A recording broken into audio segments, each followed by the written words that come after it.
Hey everyone, I'm here with the man, the myth, the legend. I consider him a friend.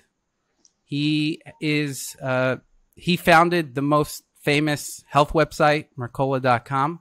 Well, famous is subjective. This is most visited natural health site in the last I few would decades. say it's the most visited natural health site and also the most famous. Everybody knows about it. Okay. And for natural health. Yeah. He's what I like about Mercola is that he's very open-minded.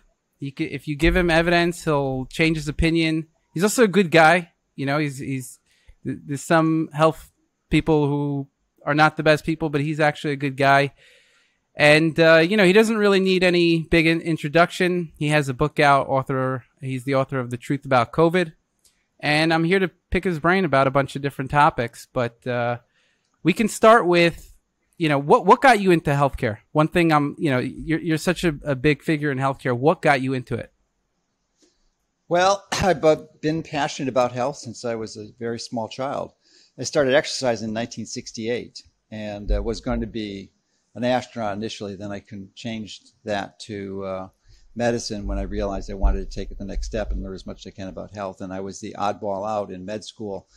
Everyone there was really focusing to treat disease, and my whole passion was like how to get people healthy. So I was a rebel back then. Did you? A lot of people got into healthcare because they had to overcome some kind of health problem. Is that no health problem? You didn't have that story. Okay. Nope. That's interesting. And so in your life, what are you trying to optimize and improve? Are you trying to live longer? Like, what's your key focuses? Yeah, the highest quality function that my body's capable of, optimizing that to the highest degree. Kind of like an athlete in many ways. And I view exercise in my personal life, one of the most important strategies to stay healthy. Of course, there's so many other things we can go into. And one of the most important ones, it wasn't on your list that you mentioned, but it reminded me that the last time we met was before the pandemic. It was in Arizona at a Mindshare event. And I remember very clearly I, Ben Greenfield, and a few other people decided at one of the lunches to sit down and take our shirts off because we needed to get sun. And maybe we could start there because, since we've last met, I've learned a lot more about exposure to the sun. And even back then, 3 years ago, when we all took our shirts off, that was the best thing you can do. Because in my mind, exposing your skin to significant sunshine as close to solar noon for maybe a half hour to an hour a day is one of the most important health strategies you can do. And guess what? It costs nothing. It costs nothing. And hardly anyone does it. My guess is it's less than 1% of the people. I doubt if even 5% of the people get outside. So they do all these advanced biohacks and they just fail to ignore the most fundamental basics. And why is that so important? Obviously for vitamin D. When I wrote a big paper, and actually the first paper I wrote this century, I wrote a lot last century, but this one, I got busy with the website and really wasn't very enamored with the process of getting papers accepted for publication. But I wrote one on vitamin D. And that was fortunate because the media tried to discredit me for promoting vitamin D. Imagine that, because it was counter to the narrative of taking the jab and social mandate or social distancing and wearing the mask. So anyway, the important thing about vitamin D is that you shouldn't swallow it. You should not swallow it. Ideally, you should get it from the sun. But that's not the only thing you get from sun exposure. And I don't know if you're aware of this. You're a pretty smart guy, but very, very few physicians understand this because this was only figured out a few years ago. That where does 95% of the melatonin in your body, where is it produced? The pineal gland? You didn't know it. That's what most people say. No, that's wrong. Only 5% is produced in the pineal. Interesting. Okay. 95% is subcellular melatonin in your mitochondria when it is exposed to near infrared light.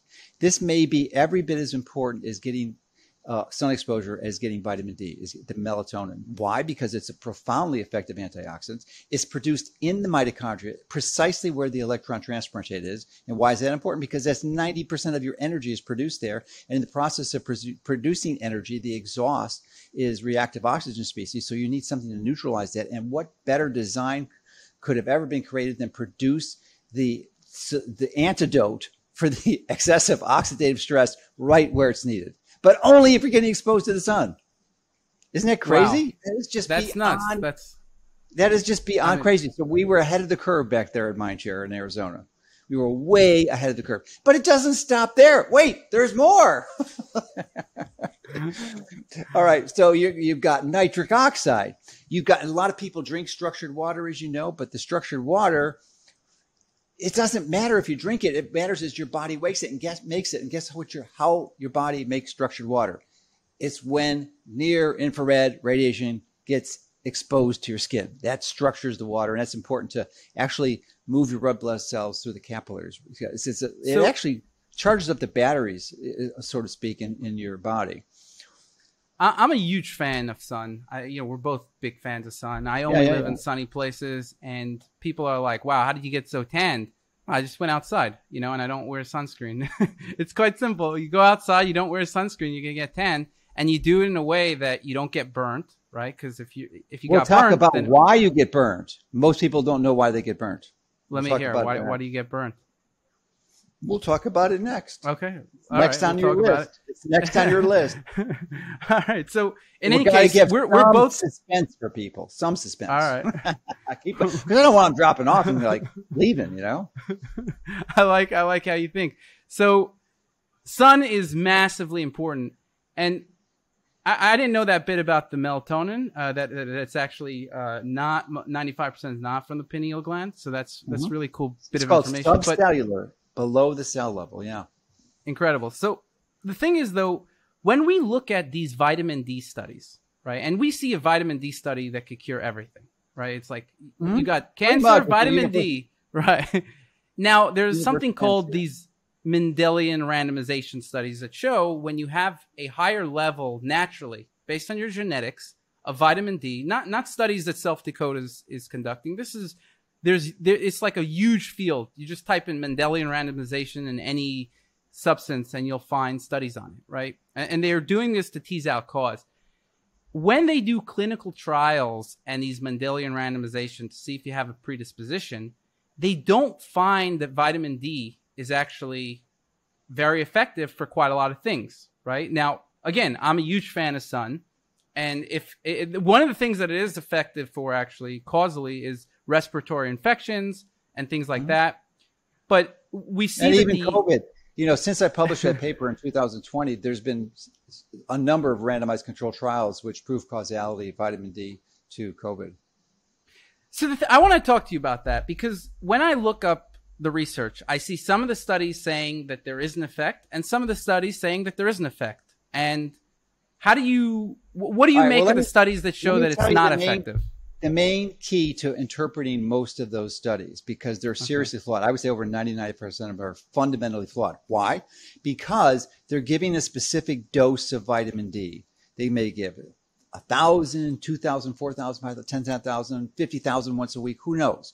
But the failure is that they don't check the pre and post serum levels of vitamin D because it's about the serum concentration. It's not about the dose.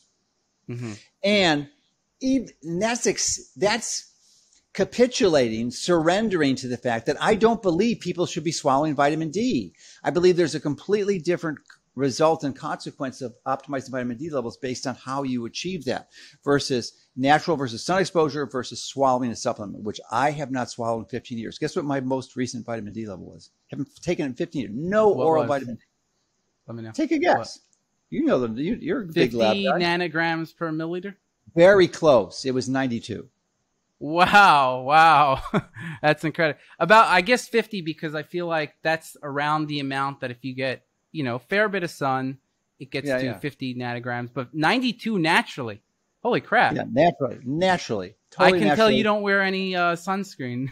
No, haven't worn that in a long time. I'm not opposed to it in certain circumstances. I think it's helpful, especially if it's a non-toxic sunscreen. As And if somebody's going to get burnt, right? Well, yeah, we'll tell you how to prevent burning. It'll almost. I just wear a eliminate you cap. ever getting burned. I wear a cap and a shirt. That's it. I don't wear a shirt. That's one of the reasons my levels are higher. But the cap is good because it prevents photoaging on the thin skin you have in your face. So it would be wise to not have excessive sun exposure on your face, for sure. If you're concerned about cosmetics, as almost everyone is. All right. Well, let's talk a little bit about how does it feel to be the center of a maelstrom. Basically, the New York Times just did a hit piece on you. And yeah, it was a video documentary, 1 hour. They took literally a year, Joe, and a whole team. They spent that. Maybe $250,000, $500,000. I have no idea. But they contacted hundreds of my ex-employees. They went back to medical school from 40 years ago. They tried every which way from left to right to dig up some dirt for me, and they couldn't find one thing. They couldn't find one thing. How many other people would stand for that type of scrutiny? You know, but no, they found nothing. And it was a pretty amazing piece. It's behind a firewall. It's on Hulu and a channel called FX, I believe, which is a cable channel in the U.S. So it's not widely distributed, sadly, because it really would have helped us out. Because they couldn't find anything on you. They couldn't find anything. All they said was almost everything was complimentary, and they spun it. I mean, they had to actually interview themselves. The producers interviewed themselves to say bad things about me. Lord. Does it impact you at all psychologically? Oh, I'll tell you, I am beyond grateful. I'm ecstatic. I'm just, it's the biggest gift I've ever been given, an honor, an award, and privilege, you know, that they're able to do this. The book I wrote before COVID, you know what that was? What was that? That was a book called EMF'd. It was all about the dangers of EMF. And I have a specific caution and warning in that book about anyone who's wearing AirPods, because they're transmitting Bluetooth radiation right into the skull, and they just don't understand all the excess oxidative stress they're causing in their brain, contributing to an increased risk of Alzheimer's. Okay. And so all right, let's talk about EMF a little bit. Do you, if I only wrote a book on it. I only wrote a book on it. That is actually the best book out there. But it really you wrote is. a book about COVID, and I'm sure, and you know, there's a lot of vaccine information in there. Oh, yeah. What would you say if I gave you the chance? Either you had to get vaccinated, or you had EMFs for 5 years. What would you pick? Oh, EMFs for sure. Vaccines is there's no question. I mean, this is going to kill probably hundreds of millions of people. EMFs for your whole life. Vaccine or EMFs for your whole life. Yeah, I know. I wrote the book. Okay. I know how to mitigate against EMF stress, and it depends on the type of immunity. EMF is a generic, bland, non-specific. I mean, there's multiple types of EMFs. There's magnetic fields, electric fields, radio frequencies. So I need to know which type and the concentration, the exposure levels. So, I mean, I just optimize health, and that's one of the things I'm not going to expose. I sleep in a Faraday cage. Wow. But is there like any kind of, like, let's say a lot of cell phone EMFs for your whole life versus a vaccine? I'm trying to get the scale of what you think. Well, okay. Let me just, if you obviously didn't read my book, but I will reverse the question or rephrase the question for you. It is just substitute EMF to smoking. And ask the same question. So it's very similar to smoking with respect to the fact that you're not going to have significant consequences unless you do it for a long time, typically decades. So you're not going to drop dead from brain cancer after wearing those AirPods, silly AirPods you're using now, for a year or two. But do it for a decade. You're just asking for trouble. There's just no way. It's a biological harm to your body. There's no justification to doing anything healthy to your body. It is not. It's only how would we see? I have this question for quite a few health topics, and we could kind of parse this into vegetable oils, EMFs, vaccines. Mm-hmm. How do you track if vaccines are harming you? Generally, like, you could see, okay, your blood pressure goes probably up. The single best variable is one that the CDC and almost all the global regulatory agencies, including the WHO, refuse to monitor, and that's ACV. ACM, I'm sorry. All-cause mortality. All-cause mortality. Okay. Carefully monitored. How many people are dying from it? That's the key. And what about EMFs? Are there biomarkers for that, or we don't know? Just generally, inflammatory markers like HSCRP would be important. Okay. So if your HSCRP it is lower, yeah, then it suggests it, but it causes biological damage. You want to know the mechanism because you haven't studied it, so I can get you up to speed. Well, I want to know how if I would be able to track it, right? Because I don't know that you can. I think the biodamage is sort of obscure and stealth.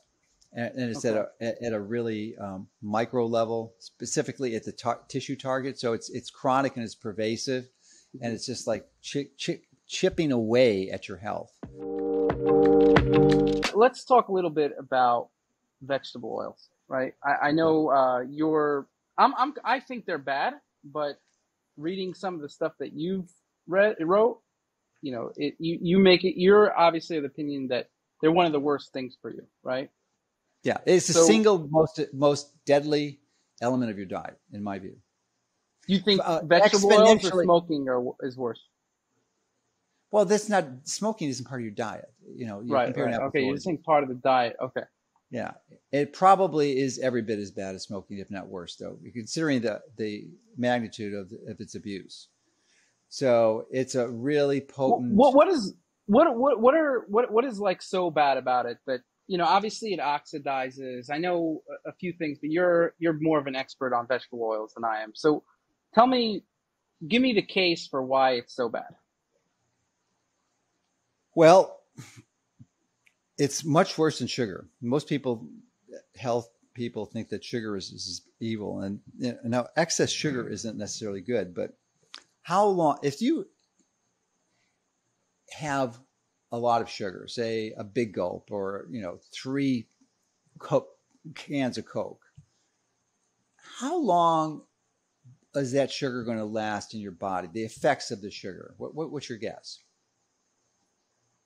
The sugar itself, I mean, it gets, especially if you're metabolically healthy, it gets metabolized pretty quickly. Obviously people drinking 3 cans of Coke typically aren't. I don't know, 2 hours, but, 2 hours.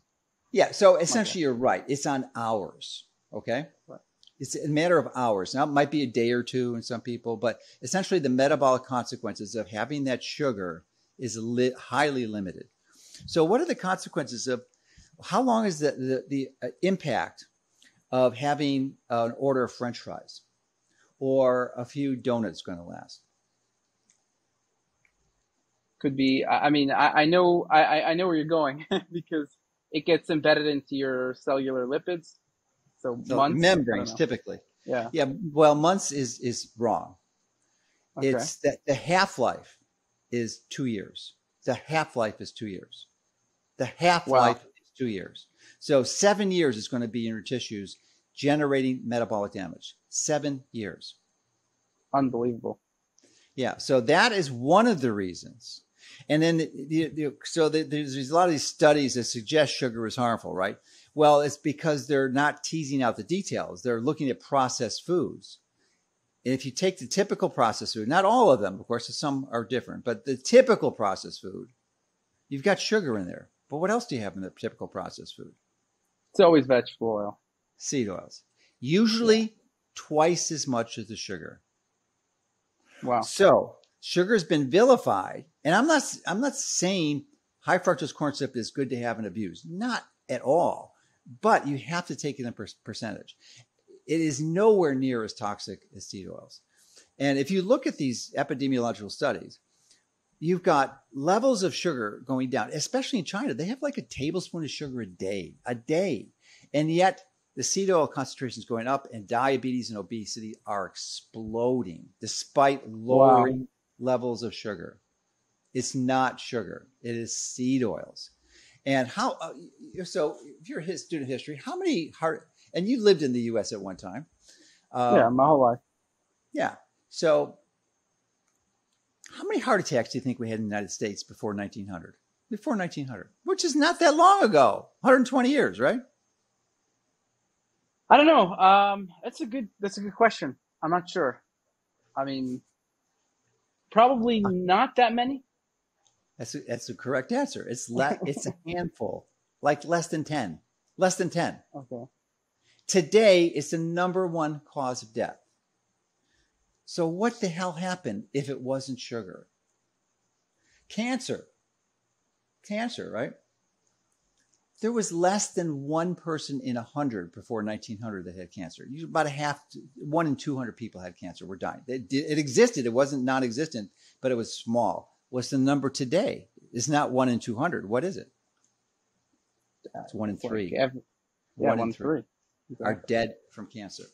So what caused this? What caused you? You know how many people? This is another question. This was published last month in July in the Journal of American College of Cardiology. How many people in the United States are metabolically inflexible? How many? What percentage? 90%. Close. Actually, 93%. 14 out of 15 people. That makes sense. We've got 80% of the people in many states in the U.S. are overweight. 43% are obese, expected to be 50% by the end of the decade. And you think that's from the vegetable oil? There's no question. It's unequivocally indisputable in my mind. And if you look at the data, there's very strong. Even when you go dive deep into the molecular biology of it, there's very clear reasons why that should be the case. It's excess linoleic acid. And guess what else linoleic acid causes? Not only does it cause cancer generically, it causes skin cancer and sunburn. When you go out in the sun and you get sunburned, it's because you have too much damn linoleic acid in your skin. That's what's getting burnt, the linoleic acid. It's not the saturated fat that's being burned. No way. Wow. It's linoleic acid. So this is the way that you eliminate sunburn, is by radically lowering your level of linoleic acid. Most people are taking 10 times as much as they're designed to have. 10 times. Some are more. Some are 15, 20 times. Interesting. I just wrote a few articles. I obviously think vegetable oils are bad. I was questioning exactly how bad they are. But since I wrote those articles, because I actually feel pretty good, and I thought I was consuming a lot of vegetable oils. Then I realized that I actually wasn't, because I went to the restaurant that I buy all my food from, and they said, no, we don't, like all the foods that I typically eat, they say they don't put it in. And then like, let's say the broccoli or whatever, they said they put a very, very small amount. And I don't touch any processed foods whatsoever. And I don't eat nuts and seeds either. So, good. And I take omega-3s. There's one way to know though. You can use that app called chronometer.com and enter your food, but you have to trust. I mean, the app fails or falls apart when you eat out of the restaurant, because you don't know what they're using unless you go in the kitchen. Now they could say that too, and they may be lying to you. They may be lying. Who knows? Unless you're back in the kitchen. There's also a genetic predisposition. Some people naturally have higher linoleic acid in the blood, just genetically, just like everything else. Same with DHA, same with... In the blood, it doesn't matter. It's in the membrane. So like when you do fatty acid... If it's higher in the blood, it's going to correlate with what's in the membrane, I think. No? Yeah. Well, it depends on what you're eating. Are you fasting? I wouldn't do a blood analysis to figure that out. Usually it's from like a red blood cell membrane. Or even better would be a tissue analysis. Mm-hmm. Like a biopsy. So what kind of test would somebody do to measure how much linoleic acid is in their membranes? Well, there are a number of companies who offer that. The one that I use is Nutraval from Genova Diagnostics, which I suspect you're familiar with. And and what kind of tests do they have, like the omega-6, omega-3 ratio? No, they have the whole thing, and they actually give you the quantitative level of linoleic acid. Their reference ranges are off because, they don't understand that the linoleic acid level should be under 2%. So, I mean, I got like one of the lowest levels they recorded it was marked as targeted as abnormal because it was too low, but it was wrong. They just had What's your ratio? What's the ratio of like in your test between linoleic acid and omega-3? Well, it's omega-6 generically they use, 6 to 3, but 80% of 6 is linoleic acid. So, I don't remember a specific ratio. It depends on which way you turn it around. I just don't recall. I mean, I'm not really. I'm not a big believer in the ratio. Is that useful? You really need the low quantity of linoleic acid in your body. See that there's a desaturase enzyme. I'm sure you're aware of delta 6 desaturase, which desaturates and elongates omega-3 fats that you get from plants or even in animals, because there's animal foods have omega-3 fats in them too, but they're not. I mean, they can be the longer chains like the EPA and the DHA, but usually they're alpha linoleic acid, which is the more predominant form. But if you're not eating a lot of linoleic acid, then this desaturation elongating enzymes are not inhibited, so that you can. The bottom line is you have this alpha linoleic acid that you can convert to EPA and then subsequently to DHA. But if you have a lot of LA, that enzyme is inhibited, so you're not able to make it. I didn't know that. You don't have to worry about taking a lot of extra omega-3s if you're not eating LA. Your body will self-correct. So, because that enzyme will start working again. Did you? I'm assuming you never really, like, for the past 30 years, you weren't eating a lot of packaged foods. So has your diet changed since you found out? It's changed pretty dramatically. Yeah, I mean, I was just as ignorant as you were not too long ago. Okay. So what changed? Let me hear how your diet changed since then, and what have you noticed any effect personally from it? Yeah. I think I'm probably in one of the best shapes I've ever been in my life for a lot of reasons. I mean, I've really taken biohacking to the next level, and it's a lot of advanced details that we have no time to discuss. But from health and strength and vitality and energy, I'm just like in the best shape ever. I mean, I'm deadlifting 400 pounds and leg pressing over 600 pounds. Wow. So yeah, and I've got plenty of energy. So I mean, that's the key. And so tell me what you changed about your diet since you found out how bad these vegetable oils are. Well, I switched to more carnivore, so I don't have a lot of plants. That's a big thing I've got on my diet. I have some, but not many. I have a carrot salad and cauliflower and Brussels sprouts, but I just have a lot of plants. So, but the plants, which plant? Just the nuts and seeds are going to have omega-6. Nuts and seeds are high. So that was one thing I didn't understand when I was at your level. Like I liked macadamia nuts because they're high in protein and low in carbs, but I was too focused on carbs, and I didn't understand that they were also low in linoleic acid. But almost every other seed and nut is high in LA. So I don't have any seeds or nuts unless it's I might have an occasional almond or something or walnut, but essentially I don't have any. I just have macadamia nuts, and then it's still only like maybe 15 a day. What other? But what other? The grains, like regular grains, don't have a lot of omega. Oh yes, they do. That's not true. They have a lot. Oh, they do? In fact, I just started some oat bran, which is unusual because I wrote the book, The No Grain Diet, in 2004. Right, that was a New York Times bestseller, my first book. So grains are not good for most people. Now I've been having some oat bran recently. It's gluten free.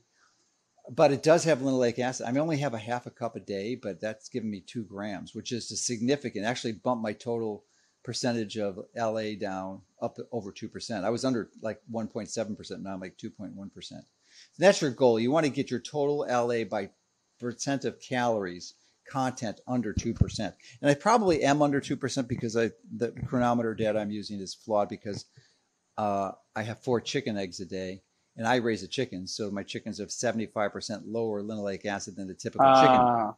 Okay. Because I don't feed them any grains. Almost every chicken is fed, even if it's organic, they're fed organic grains, and the LA is through the roof. That is the number one source of linoleic acid in Americans' diet is chicken.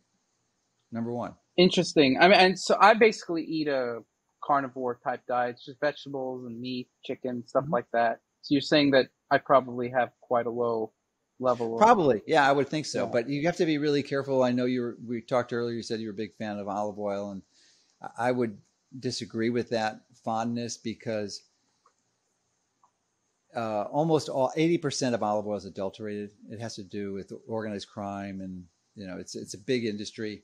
And even if you found one of the pure ones or you did it yourself, which is really hard. I mean, the average person has no idea how hard it is to make good olive oil. You have to pick the olives like within a day of their ripeness. I mean, so it's a very limited window of picking. And then it gets worse. After you pick them, you have to press the oil within a few hours. So it's a really challenging thing to do the right way. And obviously with coordinating all that and the effort and the labor intensiveness of that, they're going to have to charge you a bunch. So it's like $50 a bottle to get a good olive oil. So then even if you have the best olive oil and it's not adulterated, it's going to oxidize. But and if you eat, it still has linoleic acid in it, maybe 10%. So if you go to 4 or 5 tablespoons, you're going to get a hefty dose of linoleic acid. So yeah, should you never use olive? No, just make sure it's really healthy and use a tablespoon a day, and you're probably golden. I used to be a big fan of olive oil. I just stopped for the past couple of years. I stopped consuming it mainly because I get enough fats in the meats. Like right. Yeah. Now just be careful of the meats. No chicken and no pork, but the rest are pretty good. Want to stay away from pork. I do eat chicken, but I don't really like pork, just the taste of it too much. Yeah. But what's the problem with chicken? The same thing with pork. They're feeding them grains. So the grains are loaded with linoleic acid. So about 20%, chicken fat is about 20% linoleic acid. Your meat is about 2%. It's 10 times higher. Oh, interesting. And what if it's the difference between grass-fed and not grass-fed meat? Almost no difference. Now, with respect to linoleic acid, with respect to health, there's definitely some because the organic grass-fed is likely going to have very reduced, if not almost no levels of glyphosate and other pesticides and ingredients. So you want to stay away from that for other reasons. But with respect to linoleic acid, it's not a big issue. And this is like maybe some naivete, but when I look up vegetable oils and, health effects, cardiovascular disease, there have been studies that show, most of the studies are actually looking to see if PUFAs, polyunsaturated fats, are decreasing, omega-6 are decreasing the risk of cardiovascular disease. And the studies that I've found seem to say they don't decrease the risk, they don't really increase the risk. There's just no difference. Why do you think that is, or am I? Because most of them are. No, they're just they're doing the studies incorrectly, and they're just not analyzing properly. And the controls they're using would be like another diet that's really high in PUFA, so they can't find the difference. When you look into details of the diet they're feeding the controls, it's all screwed up. So it's like the same thing they do for vaccines, right? When they do a safety study for a vaccine, what is the placebo? The placebo is another vaccine. You're saying they're replacing omega-6 with some other crap? Or no, the control diet they're using, usually they typically, with the randomized control trials, they typically do lab animals. I mean, human studies are much harder to do and very expensive. But the ones that do lab animals, you'll see they're giving them supposedly they're giving them lard. And lard is like 20-30% PUFA. 20-30%. And they're assuming that's the control. So that's the reason. But the fundamental reasons why people are dropping dead from heart disease is because of the linoleic acid. Why? Because it gets into the cell membranes and it causes oxidative stress. It oxidizes the LDL. It's not LDL that causes heart disease. And you know very well that people can have cholesterol levels of 300, 400, 500 and be perfectly healthy, have no elevated coronary artery calcium scores. It's because they don't have oxidized LDL. What causes oxidized LDL? Linoleic acid, not saturated fat. Not saturated. What level is your LDL at? Is it over? It's too damn low. I've got a genetic disease called thalassemia, and it actually was able to address the cause, but the artifact of thalassemia is it causes you to have a low cholesterol. I mean, I've had cholesterol levels, total cholesterol under 100 when I was younger, under 100. I'm not claiming that's healthy. I'm not deluded like most of the public or the physicians. I know it's very unhealthy. It should be about 200. But nevertheless, it's too high. But now when I was eating strict carnivore and I had a high protein diet, I was actually able to get my levels up for 200 the first time in my life. I was very happy about that. But the problem is my kidneys don't tolerate it because I was abused by the medical system. My dentist, and 30 years ago almost now, took out my mercury fillings because I was eating a bad diet when my mom didn't know any better, and I just had lots of cavities. And he took it out incorrectly, just had lots of mercury release, and my kidney function went to hell. So I have to be really careful with my protein intake. I can't really go above 110 grams of protein a day, or my kidney function that's starts a little getting worse. So I'm kind of limited. I know the solution for it is what you're doing. I just can't do it unless I get a kidney. How do you eat a carnivore diet with 110 grams of protein a day? You just it's not. I eat a lot of fat. I mean, I have like 4 to 6 ounces of ghee a day. Oh, wow. So the thing is that for me, I have like 300 grams of fat. My LDL goes through the roof when I eat a lot of saturated fat. And since I do eat a lot of saturated fat because I'm on That's not necessarily an issue unless you're eating a lot of PUFA. Right. No, I know that argument. I guess it's like, I hear what you're saying. It's just that, I don't know. I kind of want to take a risk reduction strategy. I don't know. It's just, I feel like it's something that there's so many studies showing that. Forget the studies. You're the only one that counts. If you're really concerned, do what you think is the right thing, and then do the appropriate test to monitor yourself. Because I mean, heart disease is not something that kills you overnight, right? It takes a long time. Right. So you can get a coronary artery calcium score. I know it's a CT scan. I did actually. And it was very low. Then go with the saturated fat. Raise your LDL through the roof, and then take it again and see what happens. Because it will regress if you were wrong, right? There's not like you don't have a solution. You don't have to go on drugs. You just reverse it, because you can reverse heart disease, atherosclerosis at least. So that's easy to do. What are the top 5 things that you think people are doing that are really harming them? Vegetable oils are number 1. Whatever. Not enough sun exposure. 100%. What else? Yeah. Give me 3 more. They are eating too many hours of the day. Time restricted eating is one of the most powerful free interventions you could ever have. So only eat the 6 to 8 hours a day, and at least 3 to 4 or 5 hours before you go to sleep. Okay. 4.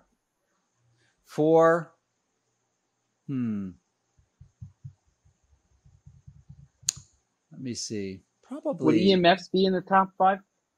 Yeah, I would probably, I'd have to look at my whole list just to balance them out a little bit. I think it depends on, probably exercise. Exercise is probably the single most important drug. We know it is the most powerful, without any question at all, intervention you can use to prevent Alzheimer's. And Alzheimer's is a good representative of, chronic degenerative disease. So I think you're beyond foolish not to commit to a lifelong program of exercise. Now, the only exception, of course, were those people who don't need it. And there are some people who don't need exercise. Who are those people? The people who work like hell for a living, like farmers or, loggers or something, where you have a job, which like our ancestors did, where you're doing real work for a living, and you're moving your body like it was supposed to. Most all of us don't do that. So if you're like me, you and me, you got to commit to an exercise program. You don't have to, but if you want to optimize and maximize your health, there's just no way out of it. So I will be, I've been exercising since 1968. That's a long time. That's 54 years. And I plan on exercising until the day I die. I really do. There's no reason I would ever move that. So EMFs is a toxic exposure. I mean, I guess smoking, or EMFs are the cigarettes of the 21st century, right? So, if we had this discussion last century, we'd say can't smoke, right? Well, you got to limit your exposure to EMFs. I mean, I think that's really crucial. With respect to another powerful intervention that I would include up there, really, really powerful. It's advanced, admittedly, and it requires a little knowledge we don't have to discuss today, but I love a near, not far, a near infrared sauna as a really important tool, especially for preventing Alzheimer's and just just optimizing, lowering all-cause mortality quite dramatically, and the finished studies are quite profound. So that's another simple tool. I mean, it's definitely one of the top ones. But it's 5 or 6. I'm a big fan of sun, exercise, sauna, and some of the other things you mentioned. What about dairy? Do you consume dairy, or is that on the no list? I have a little bit. I just started some organic goat milk, kefir, just an ounce a day. So, but you can consider ghee or butter a dairy. It's just not much. I mean, ghee has, of course, most of the protein removed, so there's not much milk protein, but it's certainly animal fat or dairy fat. So I'm a And what big about fan. supplements? Like, what are the top supplements that you get enough vitamin D from the sun, so you don't need that? Well, I haven't taken vitamin D for 15 years. Right. Orally. Well, so tell me about the But my vitamin D level is only 90, so I was thinking about supplementing. 90, just to give the listeners context, is like, the danger level of what the Institute of Medicine says, right? It's 90 nanograms per milliliter. Like they put it as like 90 nanograms per milliliter, right? Yeah, so 100 toxic, would be. right?